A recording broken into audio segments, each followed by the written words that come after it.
If you're experiencing FPS drops in Apex Legends, calibrating your settings can help improve performance. Follow these steps to optimize your gameplay experience. Step 1. Adjust in-game settings. Lower the graphics settings in Apex Legends. Navigate to the settings menu and reduce options such as resolution, texture quality, and shadow detail to improve frame rates. Step 2. Update graphics drivers. Ensure your graphics drivers are up to date. Visit the website of your graphics card manufacturer and download the latest drivers to enhance performance and stability. Step 3. Optimize game files. Verify the integrity of the game files through the game launcher. This process checks for missing or corrupted files and replaces them, which can resolve performance issues.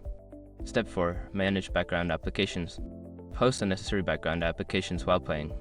Use the task manager to end tasks that consume resources, allowing more power for Apex Legends. Step 5. Monitor system temperature. Check your system's temperature to prevent overheating. Use software to monitor CPU and GPU temperatures, and ensure that your system is well ventilated to maintain optimal performance. By following these steps, you can effectively calibrate your settings and reduce FPS drops in Apex Legends, leading to a smoother gaming experience.